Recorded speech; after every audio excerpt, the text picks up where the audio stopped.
하나님 말씀 고린도전서 11장 보겠습니다. 고린도전서 11장 26절 말씀입니다.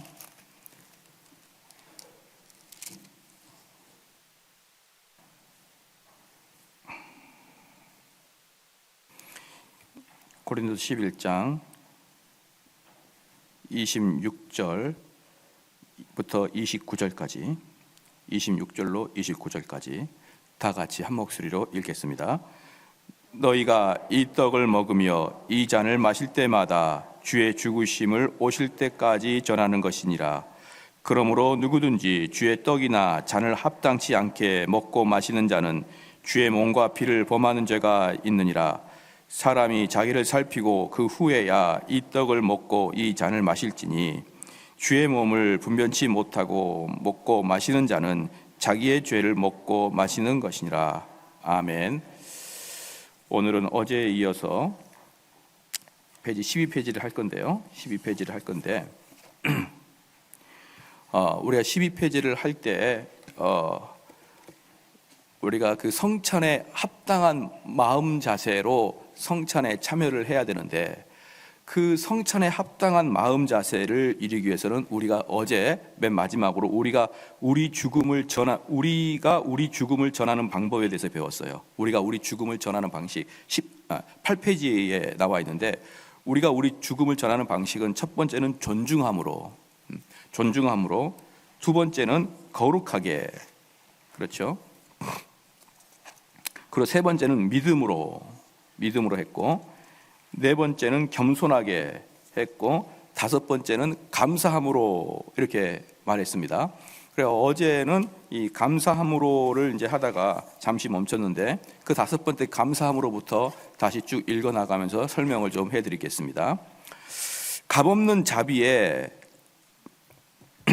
감사를 표하지 않는 것은 가장 크게 부정직한 것이다. 구약의 희생 제사 뒤에 향연이 뒤따랐던 것처럼 성만찬은 제사 뒤에 향연이 있게 됩니다. 그리스도는 하나님께 제물을 드렸고 우리에게는 잔치로 되돌아왔습니다. 하나님의 분노는 그리스도를 가루로 으깨 우리가 먹을 만한 떡으로 만들었던 것이죠. 그래서 첫 번째, 자기 아들을 죽음에 내준 사람의 하나님을 찬양해야 되는 것입니다. 이 죽음을 통해 하나님은 자비의 수문을 열어 놓았고 최선의 복들을 신자들의 머리 위에 쏟아 부었고 무엇이 구속적 사랑을 일으켰겠습니까? 하나님은 창조에서 우리에게 존재를 부여했고 구속에서 우리에게 자기 아들을 주었다, 이렇게 말했습니다. 우리와 함께 살기 위해서만 아니라 나중에 우리의 행복을 위해 영원토록 살기 위해서 그랬던 것입니다. 두 번째, 죽음 속에서도 사랑한 그리스도를 찬양해야 됩니다. 만일 그리스도가 이 쓴 잔을 마시지 않았다면 우리는 자비를 한 방울도 맛보지 못했을 것이고 그리스도는 죽음을 통하여 우리가 겪어야 할 지옥의 고통을 겪었습니다. 그리스도가 자신의 죽음을 기념하라고 명령했다는 것은 그리스도가 우리를 위해 감수하는 죽음에서 엄숙한 즐거움을 취했다는 것을 보여준 것입니다. 강요된 것이 들었다면 그리스도가 즐거이 기념하지 않았을 것입니다. 또한 우리에게 은혜의 징표로 기념하라고 명령하지도 않았을 것입니다. 그 다음에 오늘부터 이제 세 번째부터 하겠습니다. 그리스도의 죽음으로 말미암은 이 값비싼 구속은 우리로 하여금 그리스도 죽음을 감사의 마음과 더불어 나타내게 할 것입니다. 말씀 한마디면 세상이 창조되었습니다. 그러나 구속은 반드시 그리스도의 피로 해야 됩니다. 우리의 구속은 하나님에게 하늘에 있는 모든 천사가 치르게 한 값보다 더 많은 값을 치르게 했습니다. 그것을 기억하면 마땅히 감사해야 된다, 이거죠. 네 번째, 그리스도의 죽음으로 말미암아 우리가 얻는 이득이 우리를 그리스도의 죽음에 다가가게 할 것입니다. 죽음은 그리스도에게 쓰디 썼지만 우리에게는 위로를 주었습니다. 그리스도의 부활과 승천으로 우리가 얻은 이득은 본래는 그리스도의 죽음으로 말미암은 것이었습니다. 사탄을 이긴 수단은 어린 양의 피였던 것입니다. 약속을 인쳐주는 수단은 그리스도의 피입니다. 우리를 위해 은혜와 자비와 행복과 풍성한 영광이라는 모든 보물이 쌓이게 만드는 것도 그리스도의 피인 것입니다. 자, 그러면 교리를 보겠습니다. 교리 적용입니다. 1번, 성만찬이 그리스도의 죽음을 보여주는 것이라면 성만찬은 전혀 희생 제사가 아니라 제사를 드리는 것에 대한 기념인 것이죠. 희생 제사는 일종의 속죄 및 보상을 의미하는 것이고, 이교도들은 희생 제사를 자신들이 섬기는 신들의 분노를 달래는 수단으로 생각했던 것입니다. 그러나 성만찬은 그리스도가 죽음으로써 자신을 봉헌한 것을 나타낸 것이고, 게다가 희생 제사라기보다는 화목 제사였습니다. 따라서 희생 제사를 드리고 난 직후에 만찬이 나눠지는 것이죠. 그러니까 여기서 희생 제사는 뭐냐? 여기서 이교도들이 즐겨하는 희생 제사는 뭐냐면 내가 하나님께 뭔가를 드리는 게 희생 제사예요. 그렇죠?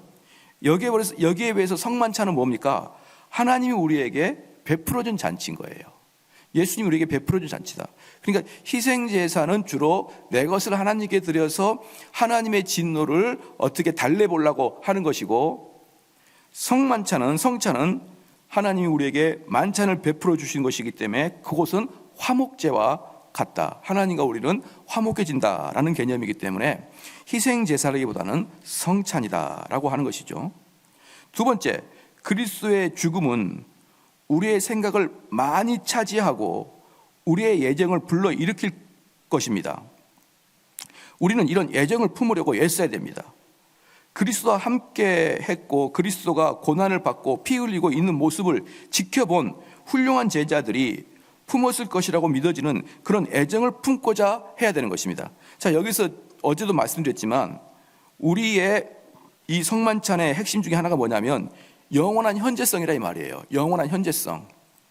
그러니까 그 당시에 성찬식을 거행할 때 제자들이 우리 예수님을 바라보듯이 지금도 우리 성도들은 여전히 동일하게 그 날이 오면은 예수님과 같이 있는 제자들의 마음으로 성찬식을 참여하고 그것에 예수님을 바라봐야 된다, 이 뜻인 거예요. 그러면 우리의 정서는 또 하나의 본성을 가져야 됩니다. 그것은 우리의 정서가 그리스도가 죽은 목적을 이해했는지 아닌지에 좌우됩니다. 여기서 밑줄을 그으십시오. 우리의 정서는 무엇에 의해 좌우된다고요? 그리스도가 우리를 위해서 돌아가신 그 목적을 이해했는지가 대단히 중요하다는 것이죠. 그렇죠? 우리 정서, 이따가 왜 이해했는지가 중요한지 나옵니다. 우리 정서의 어떤 것도 그리스도의 부활을 예측하지 않았기 때문입니다.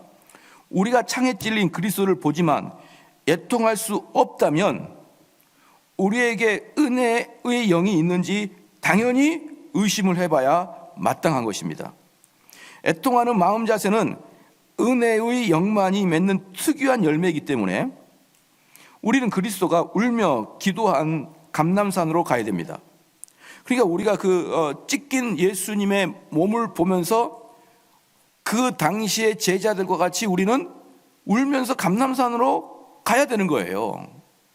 그것들이 여러분들이 떡이라는 상징물을 바라볼 때마다 다시 여러분의 정서는 2000년 전으로 날아가 있어야 된다 이 말입니다. 그걸 다른 말로 영원한 현재라고 말할 수 있죠. 그래서 애통하는 마음 자세는 은혜의 영만이 맺는 특이한 열매라는 것을 우리는 알 수 있어요. 그리스도가 얼마나 겸손히 십자가를 짊어졌는지 보아야 됩니다. 그리스도가 감당한 고통, 그리스도에게 던져진 조롱과 비웃음을 주목해야 됩니다. 그러니까 여러분들께서 이 그리스도가 감당한 고통이거든요. 감당한 고통, 그리고 그리스도에게 던져진 조롱, 비웃음. 자, 그러면 이런 것들이 나 때문에 이 일을 우리 주님이 당하셨지 않습니까? 나 때문에 이 일을 주님이 당하셨는데 이 일을 여러분들이 혹시 이 땅에 살면서 감당할 때도 이 일은 여러분들이 감당하고 있어야 되는 거예요. 그러니까 나를 위해서 주님은, 죄 없는 주님은 이 일을 다 감당을 하셨는데 나는 그 감당할 수 없는 고통과 조롱과 비웃음이 있을 때 우리는 전혀 주님과 같은 반응이 안 나타난다 이 말입니다. 그러니까 이러한 반응이 주님을 바라보고 있는 그 시각이 전혀 아니라는 거예요. 그러는 게. 그리스도가 아버지의 사랑에 대한 지각과 달콤한 맛을 상실했을 때 쏟아낸 비통한 외침을 가능하다면 생각해 보라. 바로 이것들로 말미암아 우리의 예정을 뜨겁게 만들어야 되고 정말이지 그리스도만을 바라봐야 되는 것입니다. 바로 이것이 그리스도를 바라보는 것이에요. 목숨까지 내준 그리스도의 사랑을 가장 신선하게 기억해야 되는 것입니다. 그러니까 우리가 그리스도를 바라보자는 것은 제가 자주 강조를 드리지만 이 말씀 속에서 우리 주님이 하셨던 일들을 이렇게 계속 성경을 보거나 묵상을 하면서 그 예수님의 사역을 바라보는 것이 바라보는 거예요. 그렇죠? 그래서 우리가 괴로울 때 주님의 얼굴 보라 이렇게 노래를 부를 때 제가 항상 묻잖아요. 그거 어떻게 볼 건데? 이렇게 보면은 어떻게 보는 것은 뭐냐 그러면 여러분들이 십자가를 짊어지고 간 예수님을 묵상하고 상상하라는 거예요. 그게. 내가 사람들로부터 예매한 고통을 당할 때, 내가 주의 일을 한다고 열심히 했는데 사람들이 나를 오해하면서 나를 빈정거릴 때, 그럴 때 내가 이런 그 꼴 당하려고 내가 이렇게 하는 줄 아냐? 이게 아니라니까요. 그게 아니라 그럴 때마다 어떻게 한다는 것이에요. 그 골고다의 주님을 생각하고 묵상을 하라 이 말입니다. 그게 바로 성찬식에 참여하는 사람들의 독특한 마음의 자세라 이 말이에요. 그렇죠? 그래서 목숨까지 내준 그리스도의 사랑을 가장 신선하게 를 기억하라는 것입니다. 내 앞에 보이듯이 내 앞에 주님이 지금 살을 찢고 있는 것이 보이듯이 가장 신선하게 주님을 묵상하라 이 말입니다. 이게 여러분들이 성만찬에 참석할 때의 마음의 자세라 이 말이에요. 교리 2번은 주의 만찬을 자주 거행하고 참여해야 합니다. 본문에 때마다라는 말은 성만찬을 자주 거행하라는 뜻이 있는 것이죠. 그런데 여기서 중요한 게 뭐냐면 얼마나 자주 거행해야 되느냐, 이것은 정해져 있지는 않는 것입니다. 성만찬을 거행할 정해진 시간도 날짜도 딱히 없는 거예요. 그러나 주일에 거행해야 된다는 것은 초대교회부터 있었던 상식에 속합니다. 주일에. 왜 주일에 거행하는 게 상식이냐면은 당연히 주님의 날에는 사람들이 가장 많이 모이기 때문에, 첫 번째 이유가 가장 많이 모이기 때문에 주님의 날에 하는 것이고, 그 다음에 주님의 날에는 이러한 일들이 우리 주님이 실질적으로 주님께서 보여준 예식이었기 때문에 주님의 날 이 일을 하는 것입니다. 그러나 주일에 거행된 것은 초대교회 때부터의 관례였고, 주의 날이 하나님께 드리도록 구별된 날이라는 점에서, 공적으로 모인다는 점에서, 그리스도의 죽음과 부활을 모두 기념한다는 점에서 다른 어떤 날보다도 적절하는 게 바로 주일입니다. 여기서 중요한 게 뭐냐면 주님의 날은 하나님께 드리도록 구별된 날이라 이 말이에요. 구별된 날이라. 그러니까 우리 그 청교도들은 절대로 양보하지 않는 것 중에 하나가 뭐냐면 주일은 그 주일이라는 날짜 자체에 거룩성이 있다는 거예요. 그래서 가끔 어떤 교회에서는 사람들이 토요일 날 놀러를 많이 가니까 토요일 날 오전에 차라리 예배를 드리고, 그 다음에 토요일 주일은 이렇게 놀러를 가도록 편의를 제공하는 교회들이 꽤 있습니다. 어차피 예배를 못 드리고 갈 바에 토요일 날이라도 드려라, 이렇게 토요일 날로 예배를 드리는 사람이 꽤 있는데, 그것은 성경의 원리랑은 맞지 않습니다. 여러분들이 이따가 보면 되겠지만 왜 성찬이라는 이 제도를 꼭 해야 되느냐? 이 제도 말고 다른 식으로 우리는 예수님의 성만찬을 기념할 수도 있는 것인데 왜 꼭 떡과 살을 떼야 되느냐? 이 부분하고 똑같이 연결된 것 중에 하나가 뭐냐면, 왜 주일이라는 날을 다른 날과 특별히 구별해서 따로 이 주일을 지켜야 되느냐라고 할 때, 이 주일은 그 날 자체에 하나님이 축복한 거예요. 이걸 뭘 보면 알 수 있냐 그러면 안식일 날이 그렇습니다. 안식일 날을 따로 구별했는데 그 안식일 날 자체를 하나님이 축복한 거예요. 여러분 이해가 되셨죠? 그래서 우리는 어떤 경우가 있더라도 정말 직장 때문에 어쩔 수 없는 경우를 제외하고는 필히 이 주일을 우리는 꼭 지켜야 될 것입니다. 여기서 주일을 직장 때문이라 그런다 그러면 무슨 3교대나 뭐 이런 거 있잖아요. 어쩔 수 없는 거. 그러나 다른 뭡니까 더 이렇게 좀 뭡니까 연장 근무를 한다든가 이럴 때는 당연히 주일은 안 가는 거죠. 그 회사를 좀 더 해야 된다는 거. 학교에서는 또 뭡니까 보충 수업을 한다든가 이럴 때는 주일을 안 가는 거죠. 그렇죠? 그런 것들이라는 것이죠. 자, 그래서 그리스도의 죽음과 부활을 모두 기념한다는 점에서 다른 어떤 날보다도 주일이 적절합니다. 그러면 첫 번째는 뭐냐 그러면 성만찬이라는 점에서 그리스도의 싸움과 승리, 즉 죽음을 기념하는 것입니다. 성만찬은 무슨 기념합니까? 그리스도의 싸움, 그 다음에 승리, 이게 죽음입니다. 그러니까 그리스도께서 승리하신 게 뭐냐 그러면 싸워서 죽으신 거예요. 이게 바로 승리한 것입니다. 두 번째, 주일이라는 점에서 그리스도의 부활을 기념합니다. 이게 더 재밌는 게 어제도 제가 뭐라고 했습니까? 주님께 미안한 마음과, 그렇죠? 나를 위해서 찢기신 그 주님의 마음과 또 한 마음 어때요? 그것 때문에 내가 구원받음에 대한 이 두 가지의 감정이 어떻습니까? 섞여 있으라고 그랬잖아요. 근데 여기서 보니까 뭐라고 하냐 그러면 주님이 죽으신 그 찢기신 감정과 그 다음에 그리스도의 부활을 기념하는 두 가지 마음이 주일날 한꺼번에 있어야 된다 이 말입니다. 이 특별히 성만찬을 하는 날, 이날은 주님의 죽으심에 대한 죄책감과 그로 인한 주일의 기념이 부활이라는 것에 대해서 그 기쁨이 두 개가 있어야 된다. 주의 날에 몇 번 거행해야 하는지, 즉 매주 거행해야 하는지 아니면 한 달에 한 번 거행해야 하는지를 규정하는 계명이 없습니다.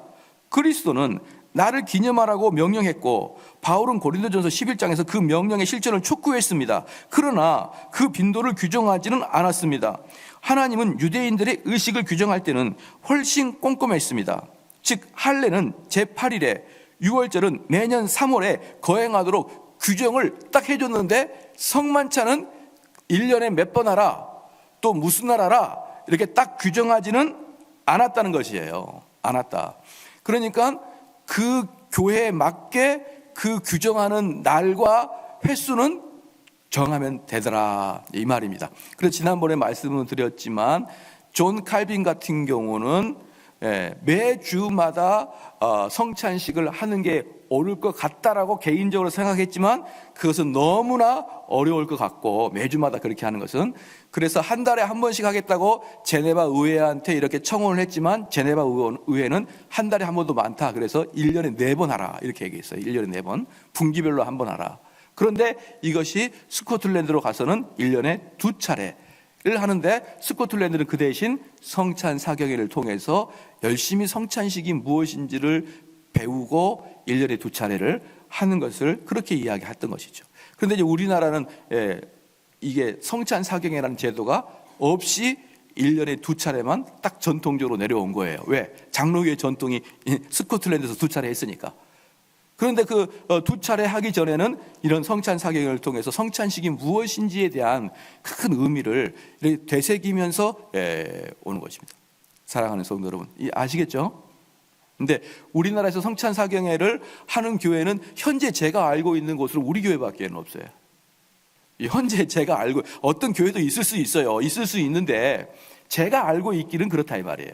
그럼 저는 이것을 누구한테 배웠냐 그러면 스코틀랜드에서 유학하다 온 지 친구 목사님에게 들었어요. 스코틀랜드에 가보니 거기는 전통적으로 이 성찬 사경회를 하더라.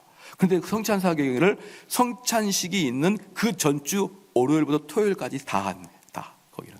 우리는 그렇게 하게 되면은 너무 이제 힘드니까 또 수, 목, 금.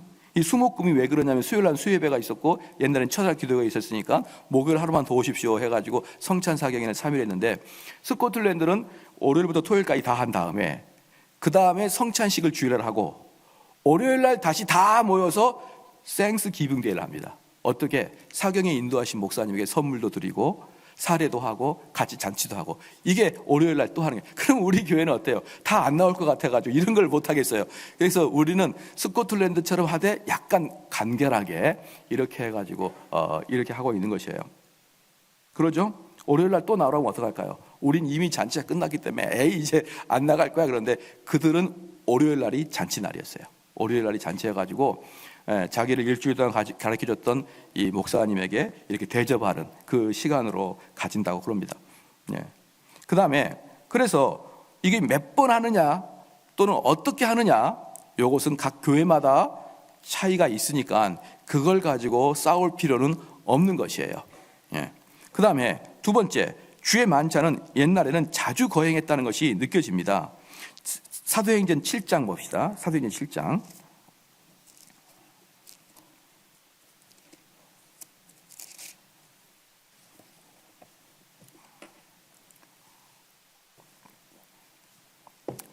사도행전 7장 46절입니다. 사도행전 7장 46절 말씀 한번 같이 읽을게요. 시작. 다윗이 하나님 앞에서 은혜를 받아 야곱을 주하여 하나님의 처소를 준비케 하여 달아나니. 자, 여기서 보면은 가만히 있어 봅시다. 이게 사도행전 7장이 아닌 것 같은데.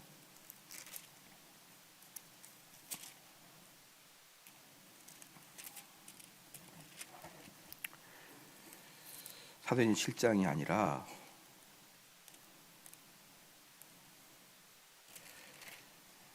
이들이 매일 모여 떡을 뗐다가 어디 나오죠?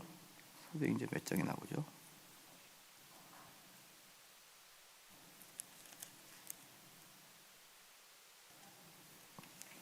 크게 한번 얘기해 주십시오. 시작. 2장 46절. 예, 2장 46절이요. 그렇죠. 예. 저기 7장이 아니라 2장입니다. 죄송합니다. 자, 2장 46절에서 날마다 마음을 같이하여 성전에 모이기를 힘쓰고 집에서 떡을 떼며 기쁨과 순전한 마음으로 음식을 먹고 이렇게 나왔잖아요. 그러면은 여기서 조심할 게 뭐냐 그러면 이 말씀을 근거로 해서 날마다 모이는 교회도 있어요. 날마다 모이는 교회. 그래서 제가 물어요. 무슨 놈의 교회를 그렇게 많이 오냐? 그러면 날마다 모이기를 힘쓰라 했지 않느냐? 이렇게 얘기하는데 여기서 날마다는 무엇을 의미하냐 그러면 이들의 관용적인 표현이 뭐냐 그러면 매 주일을 날마다라 그러는 거예요. 매 주일마다. 우리는 가끔 교회에서 이런 이야기를 합니다. 교회의 하루는 일주일이다 이런 얘기를 해요. 그래서 교회에서 무슨 회의를 해서 다음번에 결정합시다. 그러면 한 달이 후딱 지나가요. 그러니까 교회에서 하루는 일주일이 하루인 거예요. 그럼 여기에서 말하고 있는 날마다는 매주일 모여라는 것의 관용적인 표고입니다. 그래서 우리는 이 말씀을 가지고 날마다 매일마다 교회에 모이는 것은 이 말씀을 너무나 문자적으로 해석하는 경우가 있는 것이죠. 그리고 만약에 날마다 이렇게 교회에서 모이면요, 무슨 일이 발생하냐면 첫 번째는 여러분의 회사에 문제가 생기기 시작하고 두 번째는 가정에도 문제가 생겨요. 가정에도 문제가 생깁니다. 그래서 저는 이 부분에 대해서 우리가 조금 더 알아야 돼요. 그리고 또 하나 부분이 뭐냐면은 저는 그 교회도 중요하지만 가정도 중요하다고 생각하는 사람이기 때문에요. 그 명절 때는 또 어떤 교회는 보면 명절 때 이렇게 부흥 집회를 하는 교회가 있어요. 사경회를 명절 때 하는 교회가 있어요. 이제 목사님의 그 의도는 그 명절 때 해야 회사도 쉬고 또 가장 좋다는 것이죠. 근데 만약에 우리 교회가 그런다 그러면은 아마 저희 교회 가정들에게서 부부 싸움이 많이 일어날 거예요. 여보 이번 설날에 어머님한테 갑시다. 교회에 사경회가 있는데요. 그러면 또 난리가 나는 거예요. 그냥 저는 그런 것으로 교회가 소란스럽게 되지 않기를 바라기 때문에 저는 교회 행사와 명절을 이렇게 좀 겹치게 하지 않으려는 노력을 많이 하는 편이거든요. 여기서도 마찬가지예요. 날마다 교회에 모이면은 상당히 가정생활에 어려움이 쌓입니다. 그래서 이 사도행전 2장 46절에 날마다 모이는 이것은 뭐냐 그러면은 매 주일마다 모이는데 이 매 주일마다 모일 때 무엇을 했습니까? 떡을 뗐어요. 떡을. 그래서 이 모습을 볼 때는 초대교회 때는 매 주일 했다는 게 느껴진다 이 말이에요. 매 주일 하라 이 말은 없는데 여기서 보면 매 주일 했던 것 같은 그런 합리적인 그런 결론을 도달할 수가 있는 것이죠. 그래서 주일마다 예배의 다른 행위들과 더불어 성만찬을 거행하는 것이 당시의 관습이었습니다. 그러니까 이때는 뭐였냐 그러면요, 여러분 사도행전 2장에 쓰일 때 이 당시에는 딱 이제 사람들이 그 교회에 와서 마지막 그것도 이제 언제 하냐 그러면 예배가 끝난 다음에 이렇게 성만찬을 합니다.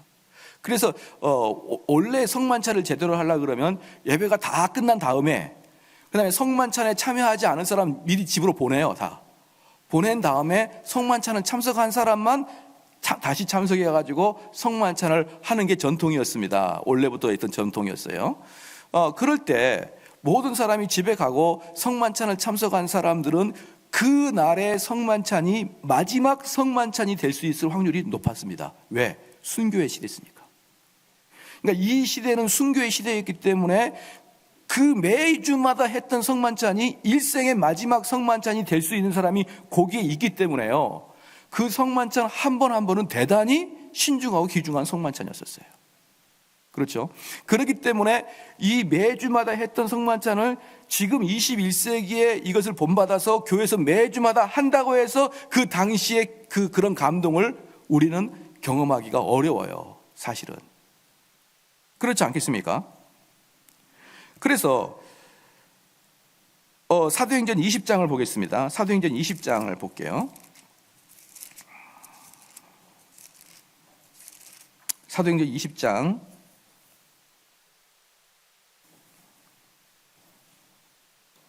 7절 말씀 봅시다. 20장 7절 말씀 같이 한번 읽을게요. 시작. 안식 후 첫날에 우리가 떡을 떼려 하여 모였더니 바울이 이튿날 떠나고자 하여 저희에게 강론할세 말을 밤중까지 계속하며. 안식 후 첫날이 무슨 날입니까? 주일이에요. 주일.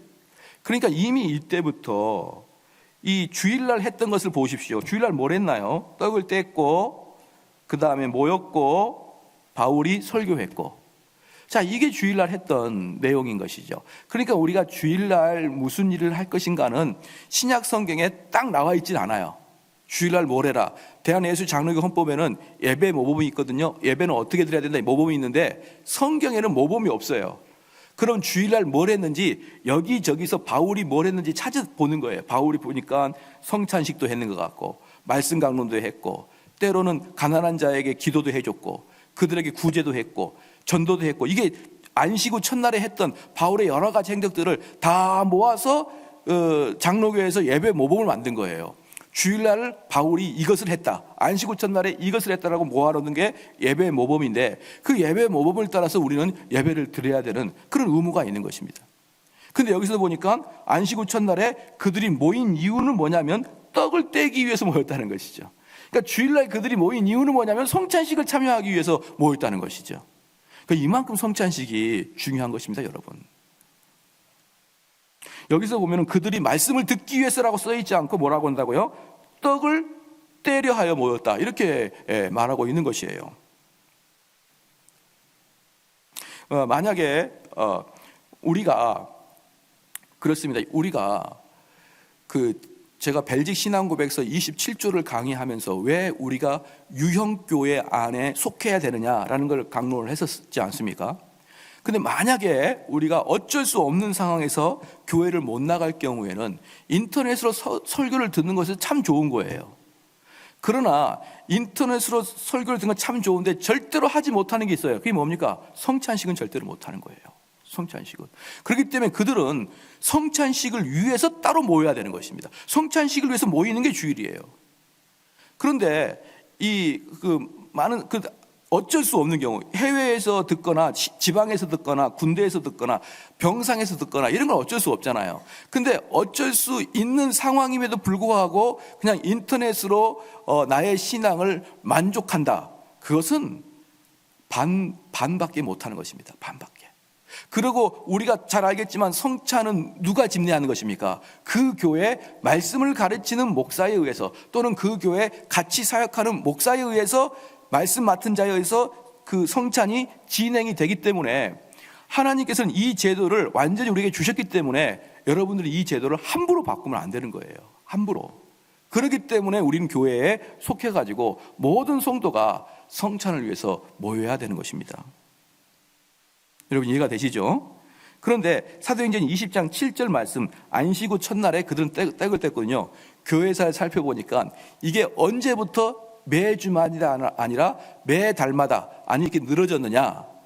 어거스틴 시대부터는 매주마다 안 했습니다. 그 전까지는 했는데 어거스틴 이후부터는 이게 한 달에 한 번씩 넘어가요. 한 달에 한 번씩으로. 예. 왜? 두 가지죠. 해보니까 너무 힘들고, 두 번째, 지나치게 많이 하니까 매너리즘에 빠져버렸고. 그러니까 그들은 그냥 앉아서 먹는 것이 그냥 예배 드릴 때 그냥 습관이에요. 습관.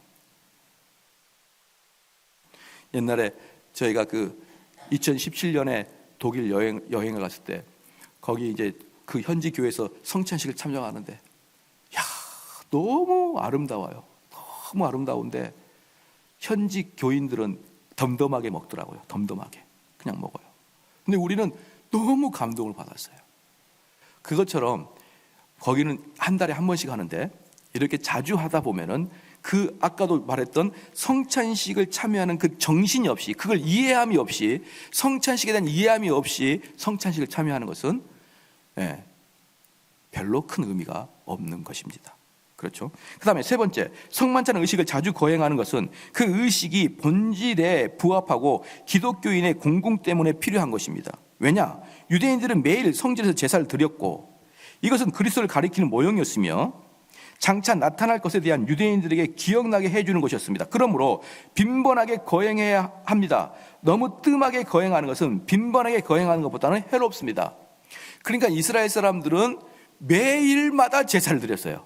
매일마다 제사를 드리고, 안식일에는 특별히 제사를 드리고, 1년의 대속일에는 그 속죄일과 또 여러 가지 제사 날에는 또 1년에 몇 차례씩의 제사를 드렸고, 그러니까 유대인들은 제사가 완전히 기본인 거예요. 매일마다 제사를 드렸습니다. 매일마다. 그러면 이것은 무엇을 나타내느냐? 장차 오실 예수님에 대한 모형이란 말입니다. 모형. 그럼 그들이 왜 매일마다 제사를 드렸냐면 인간의 죄성 때문에 그런단 말입니다. 죄성 때문에. 우리가 매일마다 우리의 죄를 돌아보고 우리의 대속죄물을 상기시키지 않으면 우리는 금세 우리의 공로로 살아가려고 하는 성향이 있기 때문에, 우리의 인간의 속성을 아신 하나님께서는 이스라엘 백성에게는 매일마다 제사를 드리게 했습니다. 그러니까 이것을 볼 때는 자주 해서 피해가 있겠지만, 왜? 매너리즘이라는 피해가 있겠죠. 그럼에도 불구하고 뜸하게 하는 것보다는 더 낫다는 거예요. 뜸하게 하는 것보다는. 예. 어떤 교회는 어떤 엄청나게 엄격한 목사님이 계셨어요. 근데 그 목사님이 참 대화를 해보니까 참 안 좋은 게 뭐냐면은, 거기는 목사님 보기에 이 사람이 성찬을 받을 만한 그런 신앙으로 변했다라고 볼 때까지 성찬을 스톱시켰어요. 우리 교인들이 이제 드디어 성찬을 받을 만한 그런 신앙의 연륜으로 들어왔다, 신앙의 모습을 보였다, 스톱을 시켰어. 근데 7년 동안 성찬식을 안 했어요, 교회에서. 물어보니까 아직 성찬에 참여할 만한 권리가 그런 형태가 안 보인다고 손사래를 치더라고요. 그래서 제가 물어봤죠. 그럼 누가 평가합니까? 그것은 지나치게 오래간 것이죠. 7년 동안 성찬식이 없어요.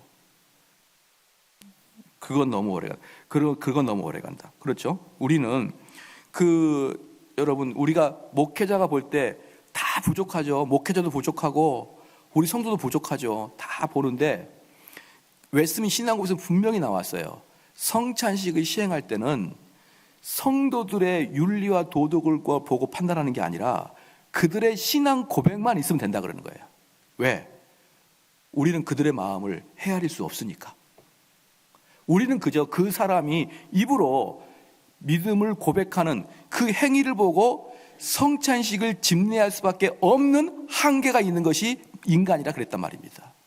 그런데 우리가 그 사람의 마음까지 쳐다보면서 너가 정말 하나님께 헌신하는 마음이야까지 보기 시작한다 그러면 그건 하나님의 주권적 영역에 들어가는 것이죠. 그래서 우리 교회에서도 지나치게 엄격하게, 물론 성찬식을 참여할 때는 쭉 제가 읽어드렸지만 아주 고결한 마음을 가져야 되지만, 그럼에도 불구하고 성찬식에 참여하는 마지막은 성도들의 신앙 고백인 것입니다. 자, 그 다음에 다음과 같은 이유 때문에 성만찬을 무시해서는 안 되는 것입니다. 첫 번째, 그 제정자 때문입니다. 성만찬은 그리스도가 직접 내린 명령입니다. 그러므로 하나님의 명령인 것입니다. 성만찬은 하나님이 준비하고 하나님이 우리를 초대한 만찬입니다. 이것을 무시하는 것은 하나님의 풍성한 공급과 은혜로운 낮아짐을 경멸하는 것입니다. 여러분, 이번 주에 이제 우린 성만찬을 시행하시죠. 그럼 그것은 누가 우리를 초대한 것입니까? 하나님이 우리를 초대하는 것이에요. 하나님이 우리를 초대한 거기 때문에 그 초대에 앞서서는 여러분이 대단히 기뻐해야 되고 기다려야 되는 것이고 앞다투어 나와서 그것을 기쁨으로 참여를 하는 것이 우리를 초대하는 사람들에게 가장 그게 예의인 것이죠. 위대한 하나님은 하찮은 의식을 제정하지 않았습니다. 하나님의 지혜는 오직 하나님의 능력이 가치 있는 도구로 만들어낼 수 있는 것만을 지정하는 것입니다. 하나님의 손은 오직 하나님의 사랑이 크게 은택을 베풀 수 있는 것만을 지정하는 것입니다. 하나님이 이렇게 지정한 성만찬을 경멸하는 것은 하나님의 지혜와 은혜를 모두 하찮게 여기는 것입니다. 성만찬은 우리가 충성을 다 바쳐 반드시 순종해야 할 그리스도가 내린 명령입니다. 이건 무엇을 말이냐? 성찬식이라는 그 형태 있잖아요. 그 형태도 변경시키지 말고 그대로 하라는 거예요. 그대로 하라. 그 형태를 변경시키는 것은 무엇을 의미하냐 그러면은 하나님이 그렇게 하라고 형태까지 지정해 줬는데 그것을 우리가 변경시키는 것은 지혜로운 하나님을 나보다 지혜로우지 못하게 여기는 그런 불공평함이라 이 말입니다. 그래서 이것을 예를 들면서 청교도들은 뭘 예로 들냐면요, 나만에게 요단강에 가서 몸을 담궈라 그러면 꼭 요단강만 된다는 거예요. 요단강만. 응? 야, 요단강이 뭐 장소가 중요한 게 아니지 않느냐? 이게 아니고 요단강만 가야 된다. 왜? 하나님이 지정했으니까. 여러분 이해가 되시죠? 그 다음에 기드온에게 미디안을 치러 가라 그럴 때 무엇을 들고 가라 그랬냐면 횃불을 들고 가라 그랬어요. 횃불을. 그런데 기드온이 횃불만 들고 가야 되는 겁니다. 물론 항아리도 있지만 횃불만 들고 가야 되는 거예요. 그게 아니라 횃불이 아니라 그 횃불 대신에 아우 하나님 이거 횃불은 아니고요, 그 항아리는 내가 동의하겠는데 그 속에다가 칼을 숨겨놓고 가야죠. 이렇게 해서 만약에 기드온이 미디안을 칠 때 횃불이 아니라 칼을 들고 갔으면 하나님의 역사가 일어나지 않는 것이죠. 그렇기 때문에 하나님께서는 방법까지 지정해 줄 때는 그 방법을 필히 해야 되는 것입니다. 여러분 이해가 되시나요? 그러나 지금은 나만에게 치료를 위해서는 요단강이라고 지적해 줬지만 그것은 그때만 단회적으로 사용되는 것이고, 기드온에게 횃불을 두고 미디안을 치러 가라는 것은 그때만 사용되는 것입니다. 만약에 이것을 우리는 어떤 규칙으로 삼아가지고 우리가 몸이 아플 때 한강에 들어가서 들었다 놨다 들어갔다 놨다 7번 하면 나을 것이라, 그것은 전혀 하나님이 원하시는 게 아니에요. 만약에 우리가 북한과 전쟁을 하는데 모든 사람이 횃불을 들고 간다는 건 큰 전쟁이 아니에요. 이것은 그 나만 당시, 그 미디안 전쟁 당시에만 필요했던 이례적인 겁니다. 그러나 성만찬은 영원히 기념하라 그랬어요. 영원히 기념하라, 계속 내가 올 때까지 계속 기념하라 그랬기 때문에 그 형태 자체도 변경을 시키면은 안 되는 것입니다. 여러분, 그것도 내 마음대로 변형시키면 안 되는 거예요. 그래서 이 형태 자체에도 의미가 있다라는 걸 이야기합니다. 형태 자체도. 그래서 하나님께서 어떤 수단을 정하여 명령한다면 다른 모든 수단은 성공하지 못합니다. 그뿐 아니라 하나님은 노여하실 것입니다. 왜냐하면 하나님께서 세운 것을 경멸했기 때문인 것입니다. 그래서 어떤 데 보면은 여러분께 성경을 보면은요, 하나님의 영원한 규칙이 있고 단회적인 한 번의 사건이 있어요. 이 단회적인 한 번의 사건을 영원한 규칙으로 삼으면 안 됩니다. 그것은 성경을 아주 잘못 이해하고 있는 거예요. 그래서 가끔 보면요, 내가 어디 선교갈 때 꼭 보면은 여호수아가 여리고성을 뺑뺑 잡아 돌았듯이 그 주변을 7바퀴씩 도는 사람들이 있어요.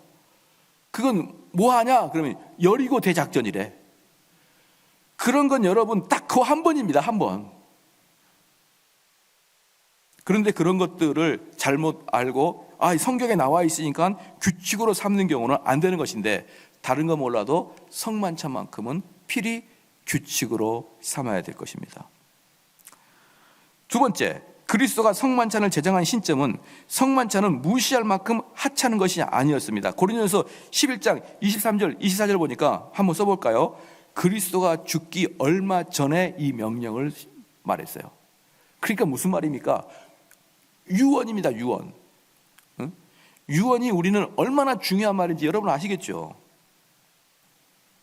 그래서 성만찬의 두 번째 이유는 왜 무시하면 안 되느냐? 우리 주님이 우리에게 성만찬을 명령했던 그 시점 자체가 가장 중요한 시점이었다는 것을 우리는 알기 때문에 그걸 무시하면 안 됩니다. 세 번째, 성만찬의 목적인 것입니다. 첫 번째, 그리스도를 기념하기 위해서입니다. 고린도전서 11장 다시 보겠습니다. 23절 24절 보니까 23절 24절 보니까 내가 너희에게 전한 것은 주께 받은 것이니 곧 주께서 잡히시던 밤에 떡을 가지사 축사하시고 떼어 가라사대 이것은 너희를 위하는 내 몸이니 이것을 행하여 나를 기념하라 하시고. 자, 한번 써볼까요? 기념의 목적이 무엇이냐? 그리스도를 기념하는 목적이 무엇이냐? 그렇죠? 한 번 더 써봅시다. 떡을 뗄 때 한 번, 잔을 줄 때 한 번, 연이어서 말하면서 기념하라 이렇게 했습니다. 그러면 그 기념하는 그 목적이 무엇이기 때문에 이렇게 장황하게 떡을 뗄 때도 기념하라 그러고 잔을 줄 때도 기념하라 그랬느냐? 한번 읽어볼게요. 우리는 본성적으로 하나님을 생각하지 않고 그리스도께 배은망덕합니다. 여러분 동의하시죠? 한번 봐볼까요? 여러분이 일주일 동안 살면서 주님을 몇 번 생각했습니까? 그러면 본성적으로 순식간에 주일날이 왔다는 걸 여러분 느낄 거예요. 정신 차려보니까 벌써 주일인 거예요. 그렇기 때문에 우리는 본성적으로 주님을 잃어버리는 그런 그 죄악된 속성이 우리한테 있는 것이죠. 자, 우리는 하나님에 대한 우리의 기억을 새롭게 해줄 것을 필요로 합니다. 그리스도가 목숨까지 내놓으며 준 사랑의 표지를 바라보지 않는 것이 그리스도를 향한 애정인가 이런 말입니다. 그러면 그리스도가 우리를 어떻게 바라봐야 되냐면 우리를 위해서 목숨까지 내어놓아준 그 사랑의 표시로 그리스도를 향해야 되는데, 그렇죠? 그리스도의 모든 피를 내 속으로 쏟아 부어 나를 정화시키는 것을 상기하는 것을 바라보는 것이 어찌 합당하지 않겠는가? 만일 그리스도가 우리의 생각 속에 없다면 우리가 그리스도에게 무슨 가치가 있겠는가? 이 성만찬 의식이 아니더라도 다른 방법들로 그리스도를 기억하기만 하면 좋을 것입니다. 그러나 우리는 실제로 그럴까요? 당신은 자주 그리스도를 깊이 생각하는가? 죽음의 실체도 당신의 생명의 주를 생각하지 못하게 가로막지 않습니까? 그리스도는 결코 어떤 형상도 십자가 모양도 지정해 주지 않았고 천조각에 자신의 얼굴 윤곽도 새겨주지 않았습니다. 그러니까 여기서 여러분들이 무엇을 알아야 되냐 그러면요, 우린 그리스도를 바라봐야 되는데 그리스도를 상상하고 그리스도를 항상 내 마음속 예전 깊이 바라봐야 되는데 어떤 거냐 그러면 나를 대신해서 돌아가신 예수님, 그리고 두 번째는 뭐냐면 그 예수님의 보혈의 피가 나에게 급하게 쏟아지는 것을 다 상상하고 바라봐야 되는 거예요. 다. 그렇게 하기 위해서 제일 좋은 게 물과 포도주가 아니야 이 말. 아니, 포도주와 떡이 아니야 이 말이에요. 그렇죠? 포도주와 떡이야말로 우리가 가장 예수님을 가장 좋으신 예수님을 상상하는 게 가장 적당한 것이다. 그리고 예수님은 자기를 기억하라고 십자가도 가시면류관도 그 어떤 것도 말구이도 주지 않았어요. 이걸 보고 나를 상상하라, 이걸 보고 나를 기념하라 주지 않았단 말입니다. 그래서 주님께서 오직 우리에게 주신 것은 떡과 포도주에 대한 성만찬밖에 없는 것이에요. 그렇기 때문에 많은 사람들이 교회 와가지고 십자가를 바라볼 때 나는 주님이 가장 상상이 됩니다 라고 하는 것은 50점밖에 안 되는 것이죠. 진짜 주님을 제대로 하려고 그러면은 성만찬의 떡과 포도주를 보고 주님을 상상해야 되는데, 그 떡과 포도주만 본다고 되는 게 아니라 그 떡과 포도주의 성찬에 대한 의미를 여러분이 많이 이해하고 있으면 있을수록 더 깊이 주님을 묵상하게 되는 것이죠. 그래서 아까 앞에도 처음에 나올 때 뭐라고 했습니까? 성만찬은 예수님이 왜 이것을 지정했는지의 이해도에 따라 달라지는 거예요. 이해도에 따라서.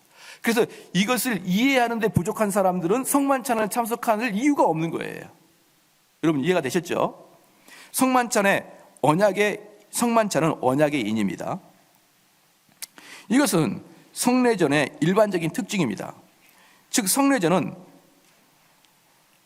그리스도를 믿음으로 말미암아 하나님께 받은 의 또는 의롭다함에 대한 인입니다. 무슨 말입니까? 그리스도를 믿음으로 말미암아 하나님께 받은 의가 나한테 들어왔다라는 확증이라는 거예요. 확증. 그게 인이라는 뜻이죠. 문서에 찍은 인은 어떤 사람에게 그 문서에 거명된 토지와 물품을 건네주도록 하는 것과 같습니다. 성만찬은 받을 은택을 묘사해주는 동시에 확증해주는 인입니다. 단순한 그림이 아니라 죄 용서와 구원의 계획 전체를 우리에게 넘겨주게 하는 인인 것입니다.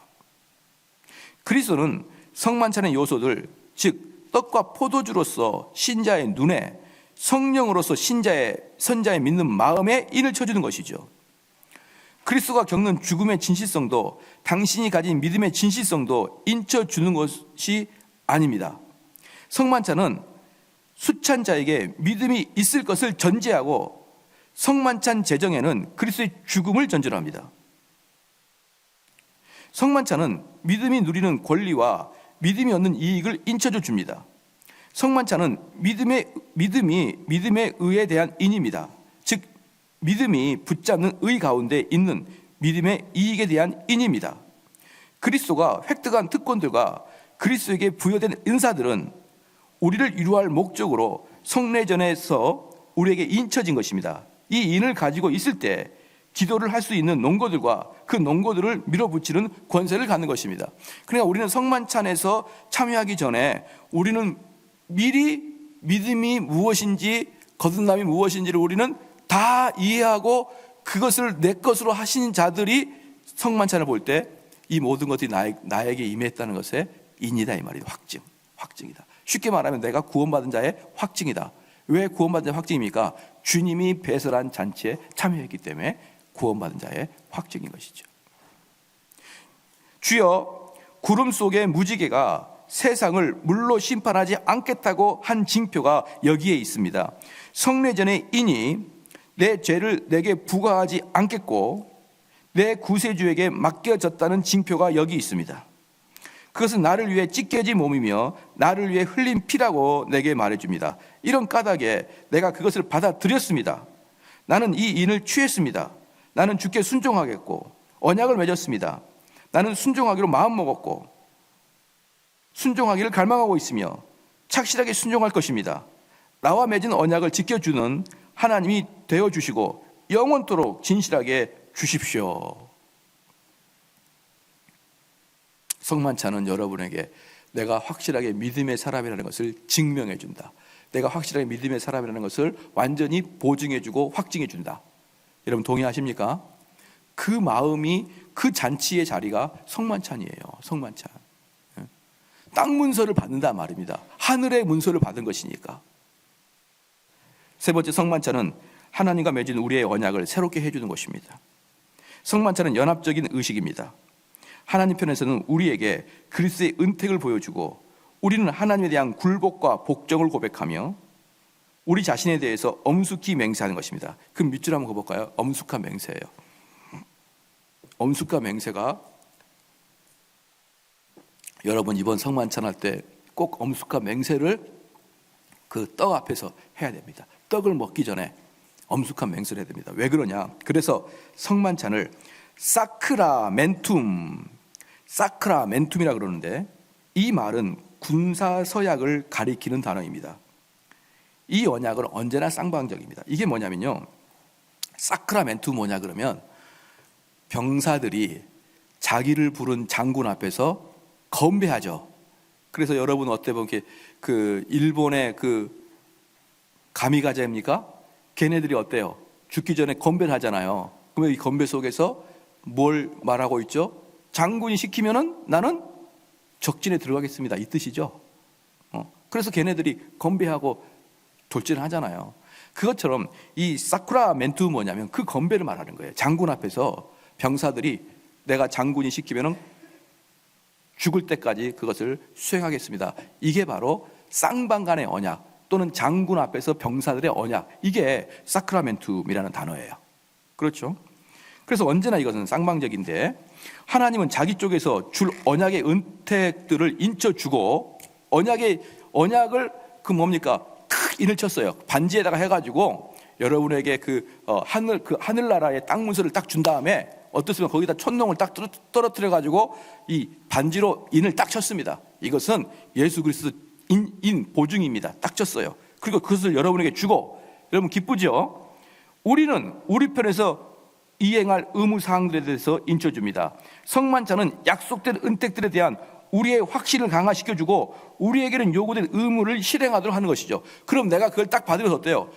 주님 감사합니다, 그렇게 할 거 아니에요. 감사합니다, 이것을 나에게 확증해 주시니 감사합니다. 그러면 저는 목숨 걸고 주님의 명령을 따르겠습니다, 이렇게 서원하는 거란 말이에요.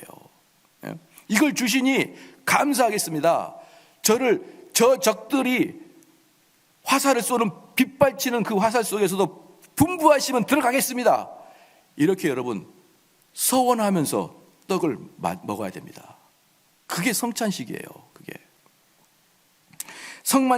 그래서 우리에게 요구된 의무들을 실행하도록 만듭니다. 서명을 받음으로써 우리는 그 조건들을 준수하겠다고 인정하는 것이며, 우리는 하나님의 것이 될 것이라고 하나님과 다시 계약을 맺는 것입니다. 그러니까 그때 뭡니까? 우리의 몸은 누구 것이다? 시작. 하나님의 것이다는 거예요. 하나님의 것이다.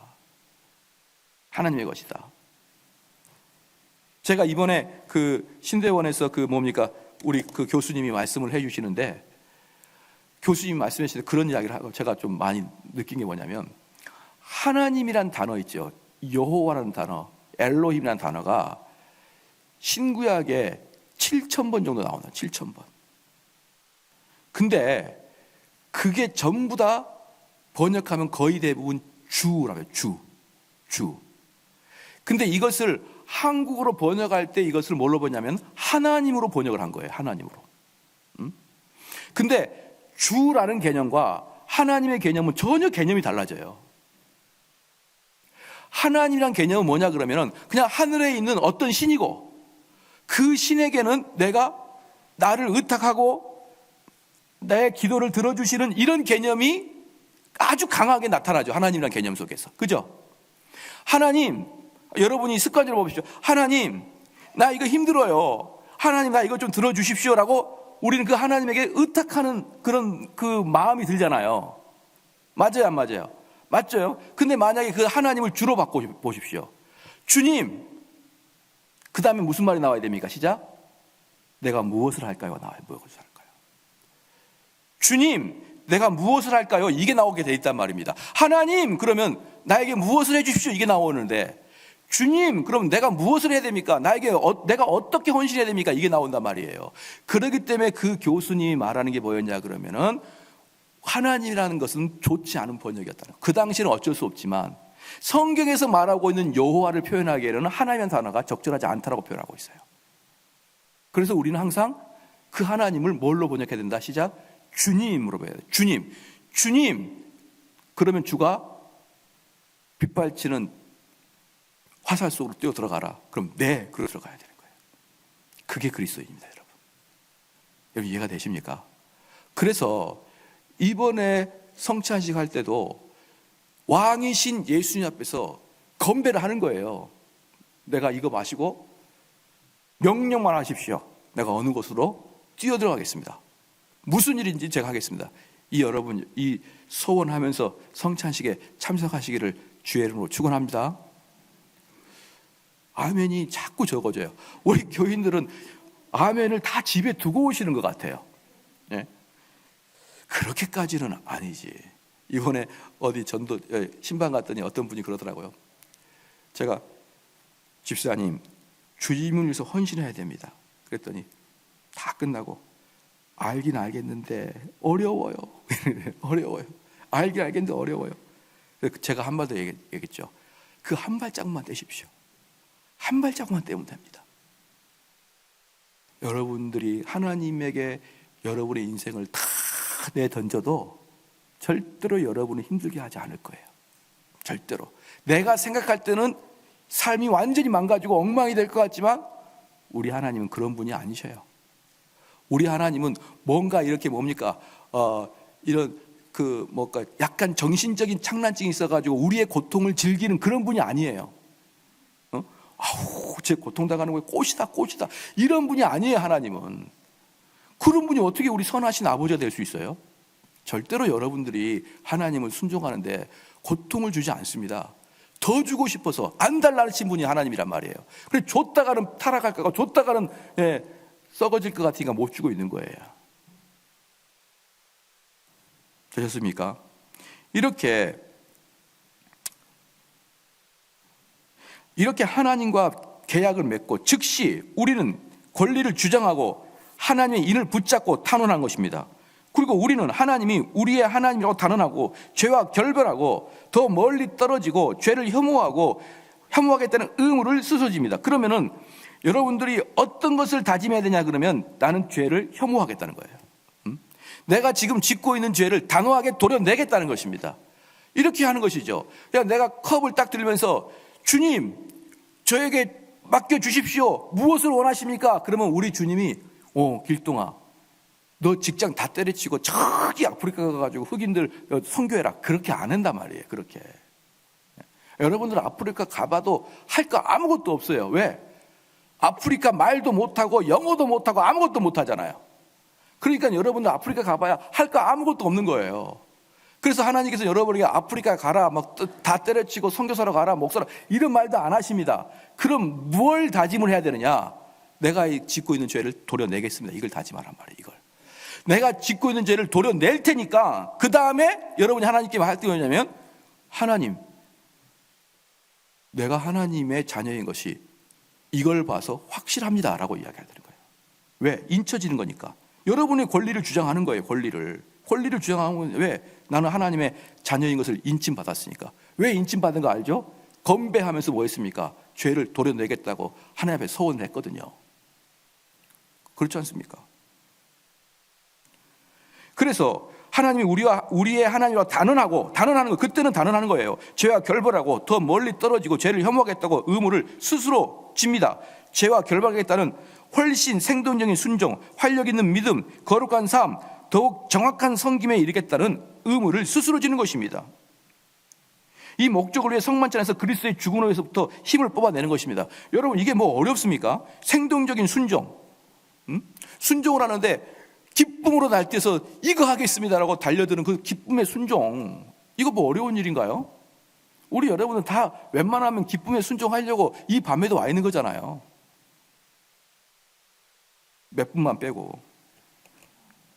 자, 그 다음에 활력 있는 믿음.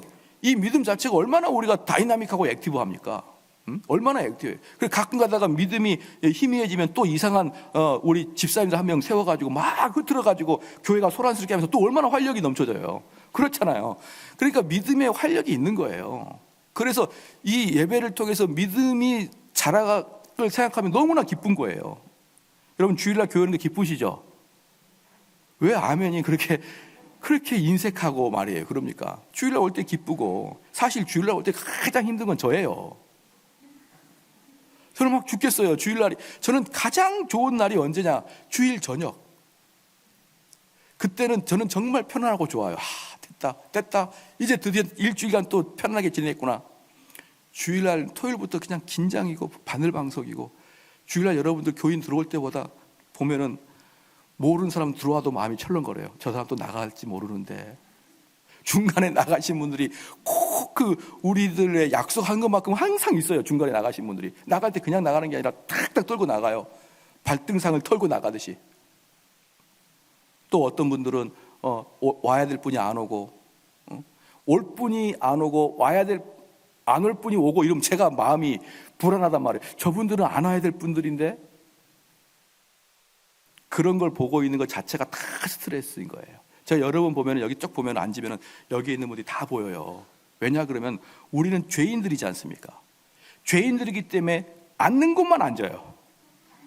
그게 아주 독특한 그 죄인성이에요. 죄성.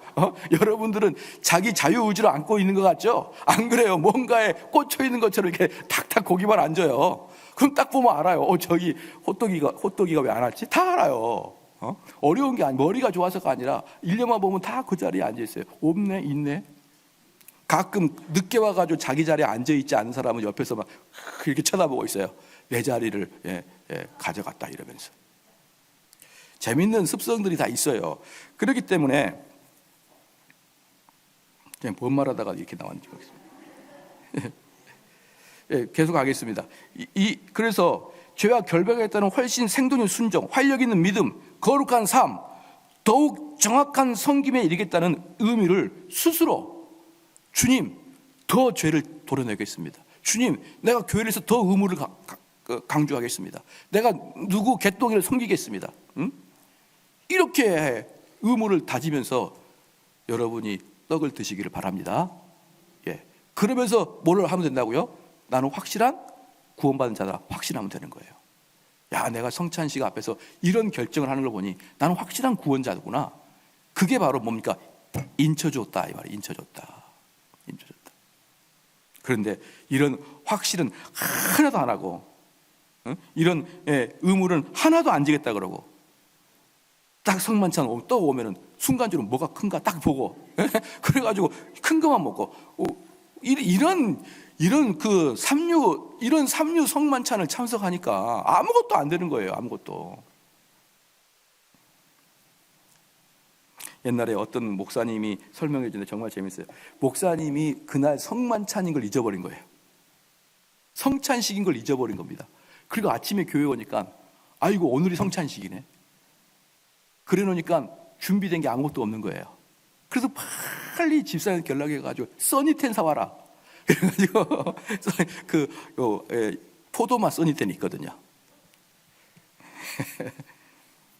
그러면 먹고 이거 이게 달지 막 이렇게 사람들이 이제 불평하고, 그거 하라고 여러분 성만찬 하는 게 아니에요.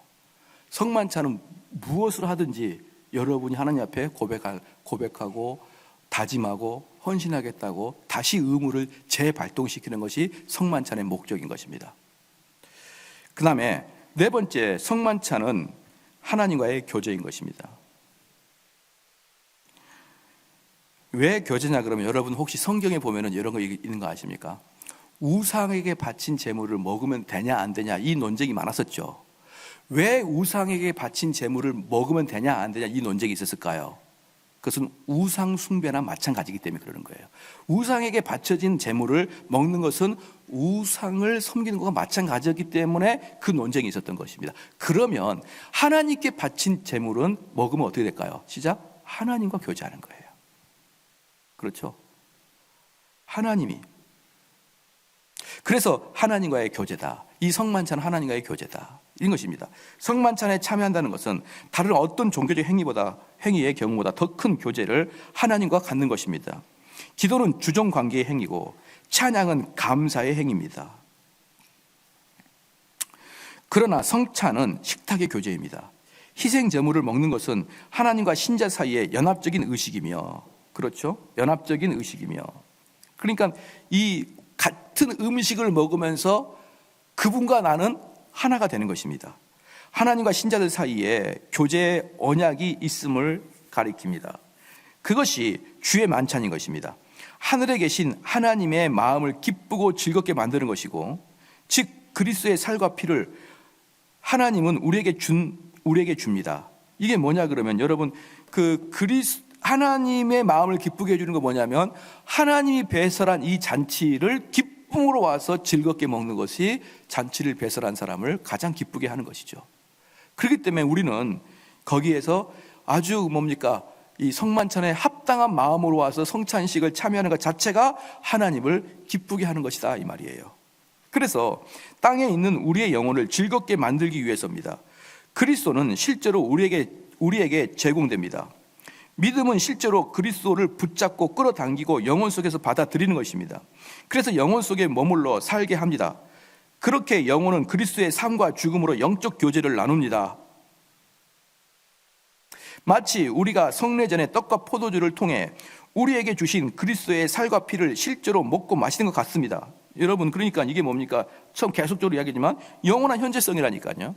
그러니까 영원한 현재성이기 때문에 여러분이 먹고 있는 그 떡과 포도주는 영적 의미의 예수 그리스도 살과 피예요. 그러니까 이게 이제 재밌는 게 뭐냐 그러면 이 찌빙글리 이론과 칼빈 이론의 차이점을 제가 몇 년 전에 말씀을 드렸습니다.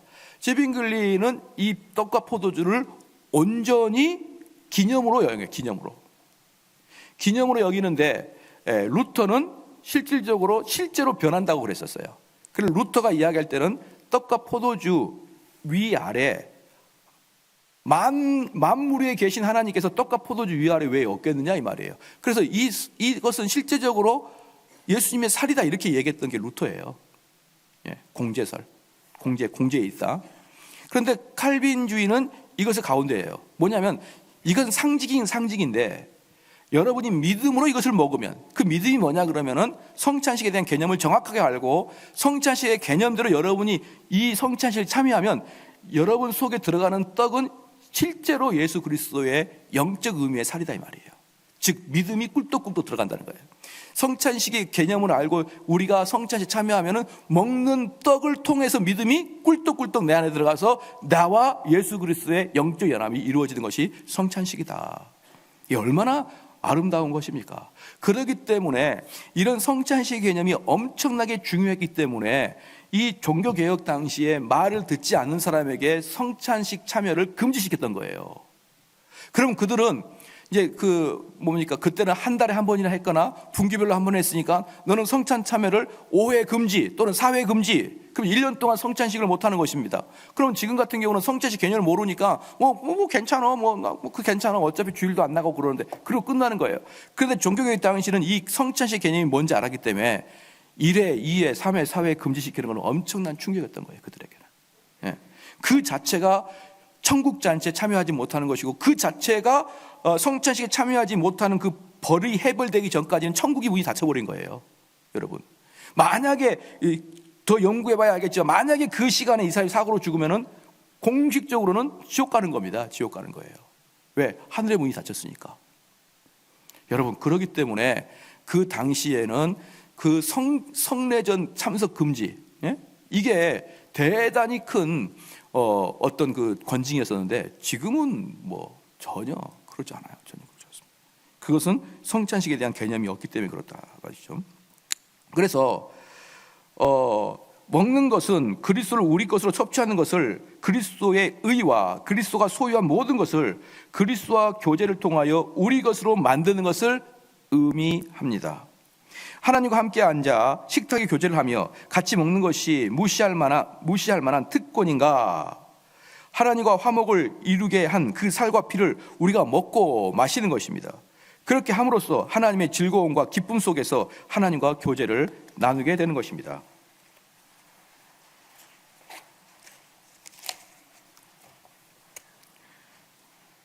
자, 성만찬의 은택입니다. 그러면 이런 개념을 가지고 성만찬에 참석하면 하나님께서 여러분에게 어떤 은혜를 주시느냐? 첫 번째는 죄가 약화되겠죠. 당연히 죄가 약화될 것이라고 봅니다. 그리스도의 죽음을 생생하게 묘사하고 고찰하는 것은 우리 안에 있는 죄를 죽이는데 강력한 자극이요 도움이 되는 것입니다. 어떤 분이 저한테 물었어요. 목사님, 그렇게 설교를 세게 하게 되면 교인들이 죄를 안 짓는가요? 이렇게 묻더라고요. 여러분 어떻게 생각합니까? 안 짓을까요? 덜 짓겠죠. 그죠? 영원히 안 짓 수는 없지만 덜 짓겠죠. 그래서 제가 그랬죠. 당연히 덜 짓지. 아, 그런가요? 왜 덜 짓느냐 그러면 계속 말씀을 통해서 우리의 죄를 지적받으면 그 현장에 딱 가면 말씀이 툭 떠올라요. 그러지 마. 그런 경험도 여러분 해보시죠. 그것처럼 예수 그리스도의 죽음을 생생히 묘사하면 여러분이 그 앞에서 죄를 짓기가 어렵습니다. 어려워요.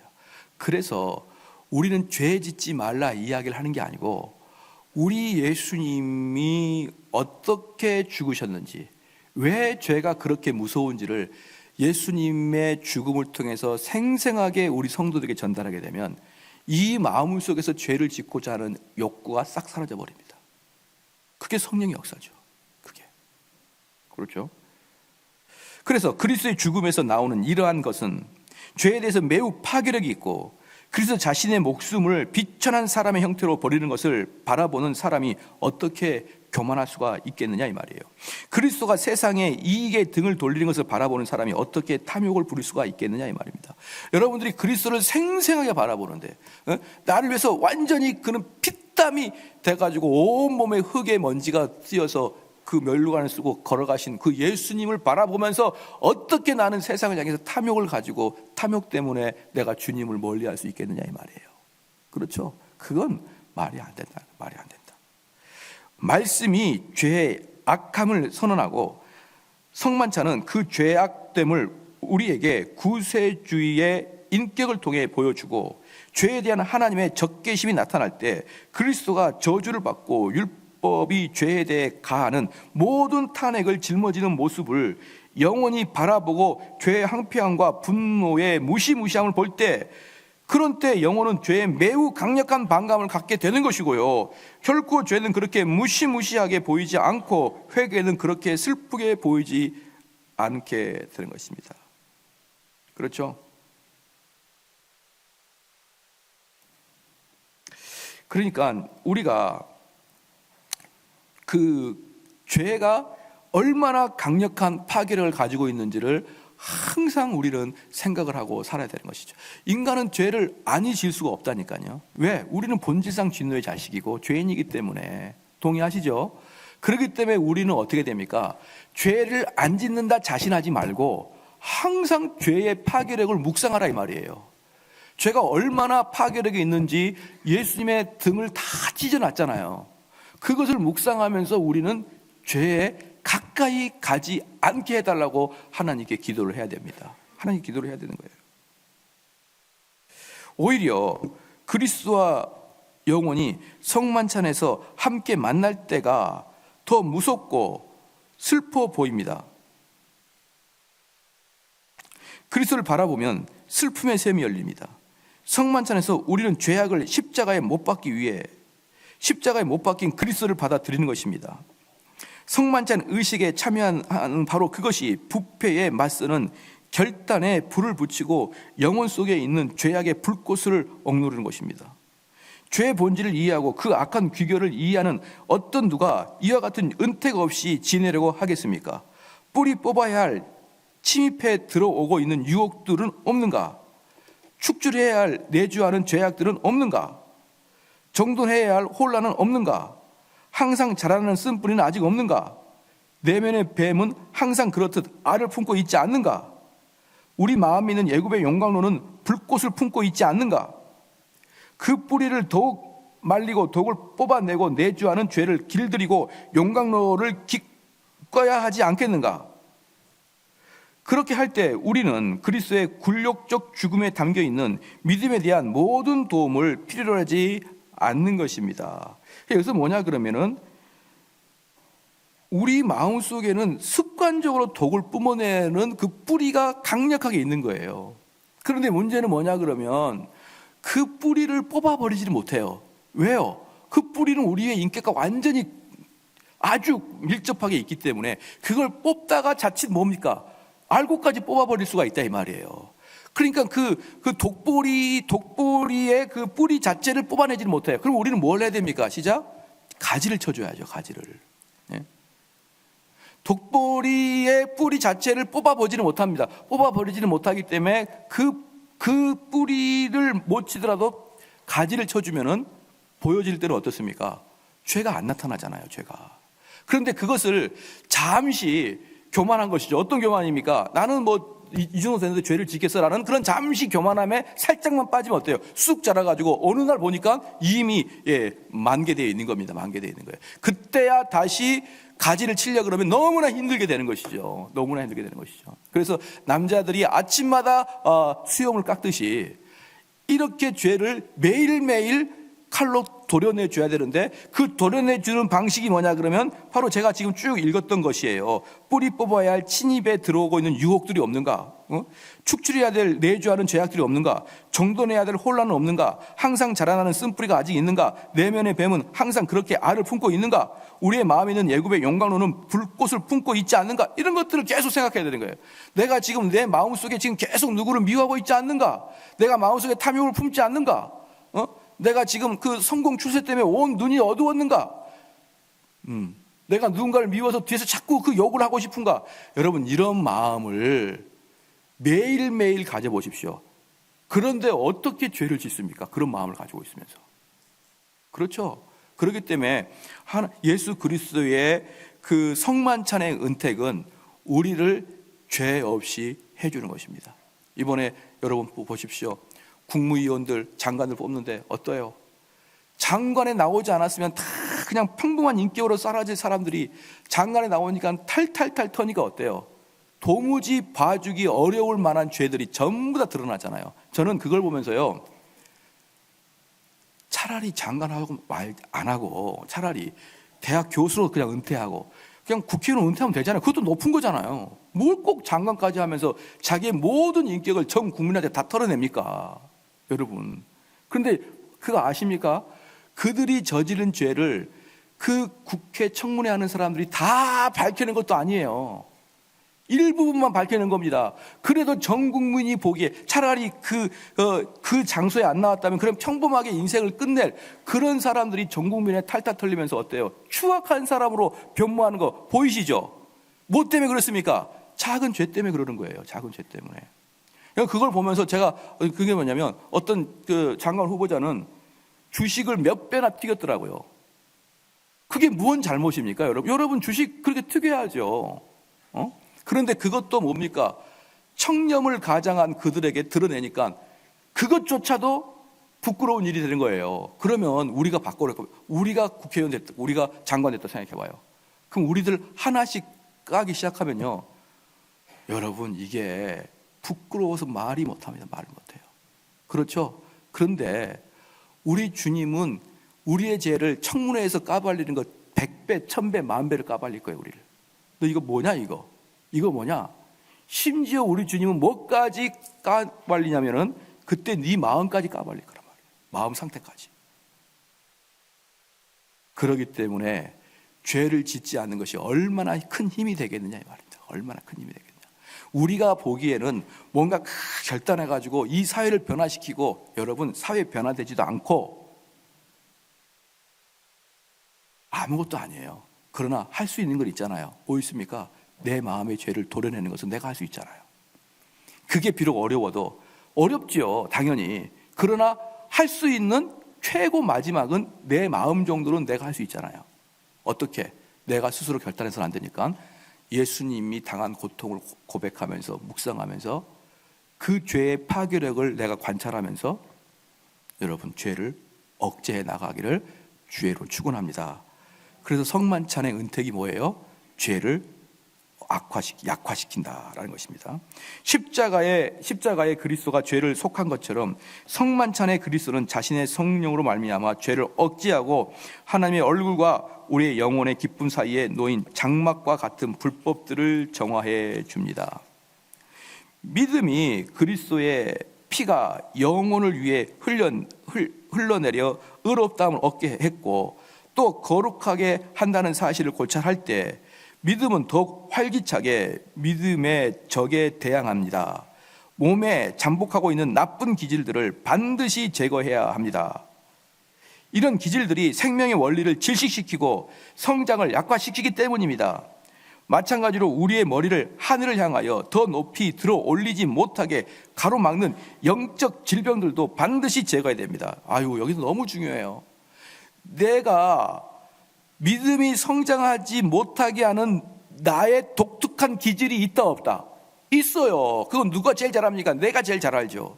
나는 이런 모습 때문에 내가 영적으로 성장할 수 있는 것들을 막는 그런 요소들이 누구보다도 내가 제일 잘 알거든요. 그럼 그거 결단하겠다고 하나님 앞에 서운하시라 말입니다. 서운하시라고. 도려내겠다. 그렇죠. 우리들의 믿음의 성장을 계속 발목 잡고 있는 것들이 우리의 믿음을 질식시켜버리는 것입니다. 그런 것들은 내가 다 도려내겠다는 결단을 가지고 여러분이 성만찬에 참석을 하셔야 되는 것이죠. 그렇죠. 두 번째, 영혼의 양식입니다. 육신을 부양하는 양식이 있습니다. 은혜도 반드시 양식이 있어야 됩니다. 음식은 위에서 생명의 운동으로 음식은 위에서 생명의 운동으로 음식은 육신의 실체로 변하듯이 우리는 성만찬에서 그리스도를 믿음으로 나눔으로써 그리스도의 형상을 변화되고 영원한 생명에 이를 때까지 영향을 공급받습니다. 그리스도의 살과 피는 믿음으로 말미암아 영혼에게 생기를 주고 위로를 주고 기운을 보태다 주는 은혜를 전달해 줍니다. 그리스도는 자신의 피를 줘왔고 우리 영혼을 되살리기 위한 죄를 재발시키는 것들과 악한 체질이 우리 영혼에서 야기하는 부패를 바로잡기 위한 우리의 양심과 우리의 치료제로 우리의 양식과 치료제로 삼게 합니다. 미친 사람이 아니고서는 누가 자신의 나약한 육신을 위해 일반적이고 규칙적인 음식을 섭취하지 않을 만큼 잔인한 짓을 하겠습니까? 풍성한 은혜를 통해 우리에게 공급되는 영혼의 양식을 경멸할 까닭도 없는 것입니다. 그러니까 여러분들이 이런 마음과 정신 상태로 여러분들이 성찬에 참여하는 것은 영의 양식을 먹는 것이기 때문에 날로 활기가 차고 날로 생기가 더 일어난다 이 말이에요. 세 번째, 은혜의 증가와 발입니다. 그리스도는 생명과 평화의 보고 전체의 모퉁이돌이요 기초인 것입니다. 그러나 그리스도가 정한 통로를 통해서만 흘러내려오게 되는 것입니다. 이게 중요한 것이 뭐냐면 항상 그리스도가 정한 것이에요. 정한 것. 우리들이 더 좋을 것 같다고 상상해가지고 추론해내는 다른 방식이 아니라 그리스도가 정한 것이죠.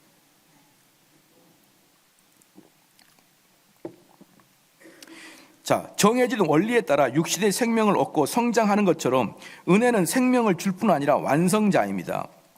그러므로 은혜를 차례차례 단계를 높여 결국 최종적으로 완성하는 것은 그리스도이십니다. 믿음은 은혜로 말미암아 커지는 것입니다. 말씀을 자주 들음으로 믿음이 그만큼 더 무성하게 자라는 것처럼 성례전을 자주 거행할수록 믿음이 그만큼 더 무성해집니다. 그리고 믿음에 융성해지면 그만큼 다른 모든 은사와 활력도 융성해지는 것입니다. 우리에게 임하는 모든 은혜의 근원이 그리스도의 살과 피 외에 어디서 우리의 은사들을 위한 이 활력을 찾아야 될 것일까요? 우리 구세주는 죽을 운명의 존재로 있는 동안에 성만찬 의식을 제정했습니다. 그러나 성만찬은 우리 영혼에게 영적 불멸성을 전달해 주는 것입니다. 성만찬은 그리스도의 부활에서 그 능력과 효력을 받아들이기 때문입니다. 바로 여기서 꺼져가는 심지는 타오르는 불꽃을 일으키고 상한 갈대는 바로 세워지고 회복된 것입니다. 우리가 목표점에 도달하기 위해서는 식량을 지참하는 것은 의무입니다. 은혜를 작동시키기 위해 단지 말씀만 붙드는 까닭은 무엇입니까? 하나님이 정하신 수단을 무시해야 하는 까닭이 무엇입니까? 성례제는 말씀과 더불어 우리가 우리 믿음을 성장시키는 방편입니다. 말씀만 가지고는 안 된다는 거예요. 그거는 한 바퀴밖에 안 되는 것입니다. 그 말씀을 맛보고 소화시킬 수 있는 성만찬을 통해서 우리는 믿음을 향상시키는 것입니다. 이런 것들을 무시하는 자들에게는 묻겠습니다. 우리의 은혜는 더 이상 올라갈 단계가 필요하지 않을 정도로 높이 올라가 있는 것입니까? 우리의 분별은 더 이상 다음을 필요가 없을 정도로 예리해져 있는 것입니까? 예. 이게 보면은 정말 영적인 것은 정말 저는 이런 걸 보니 우리의 인간이 얼마나 타락했냐 알 수 있어요. 금방 무뎌져요, 금방. 금방 나태해지고, 금방 잊어버리고. 예. 그런데 우리는 꾸준히 마지막 죽을 때까지 이것을 게을리 해야 될 만큼 우리가 완성되어 있느냐 이 말입니다. 완성되어 있느냐? 결단코 그렇게 할 수 없다는 것이죠. 결단코. 네 번째, 사랑에 대한 자각과 확신입니다. 그리스도를 목말라 하는 심령으로 다가오는 자들을 자신의 식탁으로 맞이하는 것이 그리스도의 관심사입니다. 그리스도가 제자들에게 떡을 떼어 줌으로써 자신을 알게 했습니다. 그때까지 제자들은 그리스도를 몰랐습니다. 성경으로 풀어줄 때까지는 그리스도를 아직 몰랐던 것입니다. 유월절을 준수할 때는 즐거움이 함께 했습니다. 그때 예루살렘은 큰 기쁨이었고 반면에 유월절을 무시할 때는 그런 기쁨이 없었습니다. 초대교회 신자들은 날마다 마음을 같이하여 성전에 모이기를 힘쓰고 집에서 떡을 떼며 즐거워했었던 것을 계속했습니다. 성례전의 1차적인 목적은 그리스도의 속죄의 죽음을 기억나게 하는 것이었습니다. 성례의 직무와 성례전의 목적에 결합하는 그때가 성령이 자신의 직무를 발휘하고 성례전의 목적과 연합함으로 우리 구주의 고귀하고 천상적인 것들을 보여주기에 가장 좋은 시간이었던 것이죠. 그러나 하나님의 약속을 흔드는 자가 사탄입니다. 사탄은 우리 안에 있는 죄, 그리고 우리 밖에 있는 사탄은 언제나 뜨거운 증기를 뿜으며 의심의 구름을 빽빽하게 만들어 우리를 의심으로 가득 채웁니다. 성만찬에서 하나님은 우리에게 자신의 사랑의 담보물과 확신의 근거를 주셨습니다. 그때 우리는 그리스도의 고난과 사랑으로 더욱 선명하게 각인된 그리스도를 얻는 것입니다. 우리 대신 저주거리가 된 모습이 우리 육신에 있는 죄악들을 대신 짊어지고 자기 피로 속죄하는 희생 제물이 된 모습이 가시적으로 묘사된 그리스도를 소유한 것입니다. 이 그리스도를 우리 영혼 속으로 받아들이고 우리의 보증물로 삼아 하나님께 탄원합니다. 여기서 탄원한다는 뜻이 뭐냐면 이렇게 여러분들이 성만찬을 참여한 사람은 하나님께 당당하게 기도할 수 있다는 것이죠. 당당하게 탄원한다는 것이에요. 하나님 이걸 이렇게 해주셔야 됩니다. 하나님 저를 기억하는 것은 마땅합니다. 이렇게 탄원할 만큼이나 이 성만찬은 중요하다는 것입니다. 그리스도의 몸은 우리의 담보물이요 보증물입니다. 십자가에 달린 그리스도로 말미암아 하나님의 마음이 만족한 것처럼 종종 신자의 마음은 성례전적 그리스도로 말미암아 채워진 것입니다. 복음이 말씀을 통해 주는 것을 성만찬은 표징을 통해 줍니다. 말씀은 귀에 주며 성만찬은 눈과 혀에 줍니다. 모든 감각기관을 통해 위로를 얻게 하는 것입니다. 5번 그리스도와의 연합 증진입니다. 그리스도와의 연합이 증진됩니다. 떡과 포도주는 우리의 본성으로 전환되어 우리와 하나 되게 하는 것이고 그리스도의 살과 피는 믿음으로 말미암아 우리의 실체로 전환되어 그리스도와 하나가 되는 것입니다. 떡과 포도주는 육적으로 우리와 연합하는 것이고 그리스도의 살과 피는 영적으로 그리스도와 연합하는 것입니다. 그러니까 여기서 이제 여기까지 오늘은 하고 이제 할 건데 이게 뭐냐 그러면 그리스도와 성만찬에서 그리스도께서 성만찬에서 우리에게 요구하는 우리에게 주신 은택 중에 가장 큰 은택이 뭐냐면 우리와 연합이에요. 연합. 우리와 일치. 식탁에서 같이 식사를 하면서 그 살을 주면서 우리와 연합하는 것입니다. 그래서 그 2000년 전에 예수님과 함께 식사를 했던 제자들이 그 예수님과 하나 되었잖아요. 그죠? 하나 되어서 그들의 사랑의 교제를 했어요. 그러면 지금 예수님은 어디 계십니까? 지금 예수님은 어디 계실까요? 하나님 우편에 앉아 계셔요. 하나님 우편에.